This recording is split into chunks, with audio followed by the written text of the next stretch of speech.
Dan wasa Joao Cancelo yana son ci gaba da zama kungiyar kwallon kafa ta Barcelona da ke gasar La Liga da ke kasar Spaniya na akalla sauran shekaru biyu, in ji kafar yada labarai ta Diario Sport.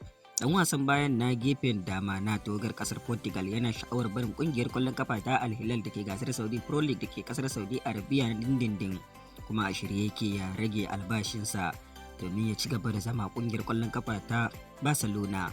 Ƙungiyar ƙwallon kafa ta Al Hilal na ƙasar Saudiya na neman a bata adadin kuɗi kimanin euro miliyan 10 domin raba gari da ɗan wasan bayan nata. Ƙungiyar ƙwallon kafa ta Manchester City na ci gaba da neman ɗan wasan tsakiyar tawagar ƙasar Ingila Elliot Anderson daga ƙungiyar ƙwallon kafa ta Nottingham Forest a kwanakin baya.